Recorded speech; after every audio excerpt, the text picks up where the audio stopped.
उधर बहराइच में भेड़ियों को पकड़ने के लिए वन विभाग ने कमर कसी है। वन विभाग ने 3 सेक्टर्स में सर्च ऑपरेशन को बांट दिया है और तीनों सेक्टर्स में सर्च अभियान चलाया जा रहा है।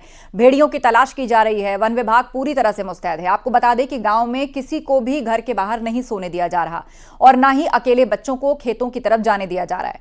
भेड़ियों के हमलों को रोकने के लिए रात भर पुलिस हूटर बजाकर गश्त करती दिख रही है। भेड़ियों के आतंक से जुड़े हर गांव में पुलिस और पीएसी के जवानों की तैनाती है। बीते दिनों से आदमखोर भेड़ियों के हमले नहीं हुए हैं। कल भी 3 लोगों पर हमला किया था भेड़ियों ने, और किस तरह भेड़ियों को पकड़ने के लिए गश्त की जा रही है प्रशासन द्वारा, वो हम आपको दिखा रहे हैं।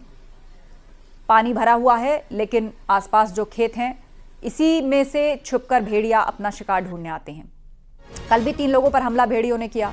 वो आता है और बच्चों को और बुजुर्गों को उठा ले जाना चाहता है। नेवारी गांव में यह हमला हुआ। दहशत में ग्रामीण है। कौशांबी में भी एक आदमखोर भेड़िया मारा गया है। एक लड़के पर भेड़िए ने हमला किया था। लोगों ने भेड़िए को पीट पीट कर मार डाला। तो भेड़ियों की तलाश लगातार जारी है और सवाल यही है कि कब खत्म होगा इन आदमखोरों का आतंक। 3 सेक्टर्स में सर्च ऑपरेशन चला रही हैं टीम्स। शूट एट साइट के ऑर्डर इन भेड़ियों के लिए मिल चुके हैं। कौशांबी के नेवारी गांव में लोगों ने एक आदमखोर भेड़िए को मारने का दावा किया है। भेड़िए ने एक लड़के पर हमला कर दिया, जिसके बाद गांव वालों ने भेड़िए को घेर लिया और लाठी डंडों से पीट पीट कर उसे मौत के घाट उतार दिया। कल भी भेड़िए ने बच्चे समेत 3 लोगों पर हमला किया था। हालांकि जैसे ही गांव के में भेड़िए के होने की जानकारी वन विभाग को हुई, फौरन फॉरेस्ट डिपार्टमेंट की टीम वहां पहुंची, लेकिन तब तक लोग भेड़िए को मार चुके थे।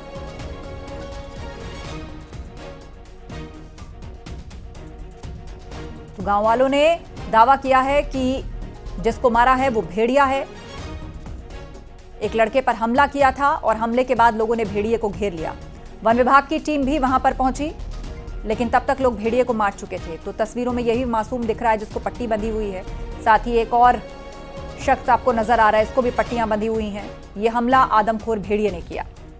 तो बहराइच में भेड़ियों के आतंक से निजात दिलाने के लिए जब दूसरी जगहों पर भी पूजा पाठ शुरू कर दिया गया है। मथुरा के वृंदावन स्थित महेश्वर धाम में इसको लेकर हवन किया गया और इस अनुष्ठान में आचार्यों ने मां बगलामुखी के समक्ष त्रियुगी नारायण अखंड ज्योति में 108 आहुति देकर भेड़ियों की आसुरी शक्ति को शांत करने का आह्वान किया। तो एक तरफ वन विभाग सर्च ऑपरेशन चला रहा है, तो दूसरी तरफ लोग पूजा पाठ का सहारा भी ले रहे हैं। वृंदावन के महेश्वर धाम में भी हवन किया गया है। इन भेड़ियों की आसुरी शक्ति को शांत करने का आह्वान किया गया। देखिए, जब असुर शक्तियां जानवरों को आदमखोर बना देती हैं, तो उनको रोकने के लिए, उनके प्रभाव को शून्य करने के लिए ऐसे यज्ञ का आयोजन किया जाता है। क्योंकि इस सृष्टि में मां बगलामुखी को भगवान विष्णु द्वारा प्रकट किया गया था। जब सृष्टि के विनाश के लिए आदमखोर राक्षस ने जन्म ले लिया था, तो उसको सृष्टि के विनाश को रोकने के लिए मां बगलामुखी ने उसका संहार किया।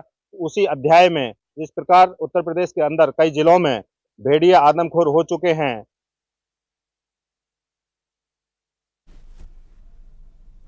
आरएसएस और बजरंग दल को आतंकी संगठन बताकर बैन की मांग कर रहे मौलाना तौकीर रजा के बयान पर संभल के मुस्लिम धर्मगुरु का रिएक्शन आया।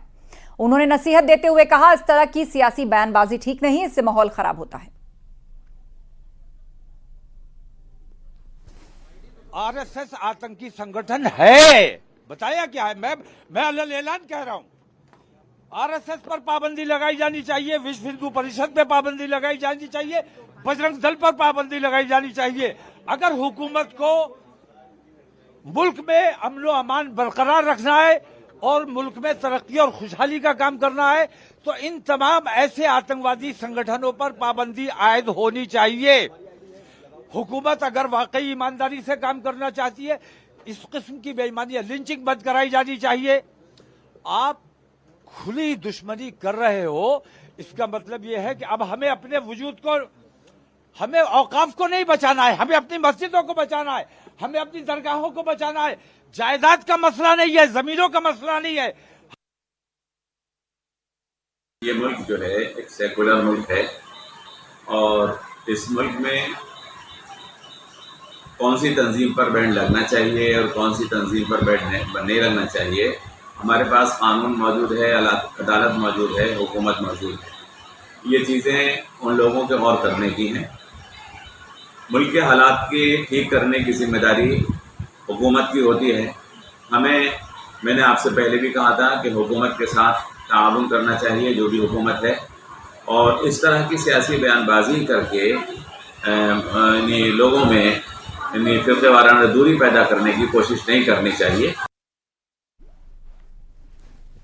और फतेहपुर से खबर है, जहां दो पक्षों में लाठी डंडे चले हैं। दरवाजे पर भैंस जाने को लेकर विवाद शुरू हुआ। दोनों पक्षों में लाठी डंडे चले। मारपीट में 3 महिलाओं समेत 7 लोग घायल हो गए और मारपीट का वीडियो वायरल हुआ है। थाना धाता के नरसिंहपुर कबराहा की यह घटना है।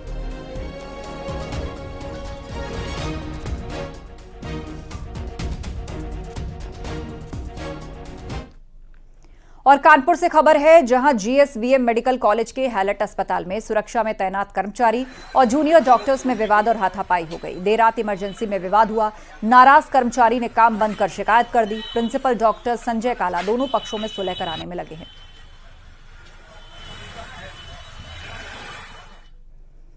सहारनपुर से खबर है, जहां देर रात एक घर के बाहर अज्ञात बदमाशों ने कई राउंड फायरिंग की और धमकी वाला लेटर फेंककर फरार हो गए। इसमें परिवार के सदस्यों को जान से मारने की धमकी दी गई है। सूचना पर पहुंची पुलिस मामले की जांच में जुटी है। दरअसल जिस घर के बाहर फायरिंग हुई, उस घर का मालिक पिछले 9 साल से हत्या के आरोप में जेल में बंद है। बेहट थाने के नगला झंडा की यह घटना है।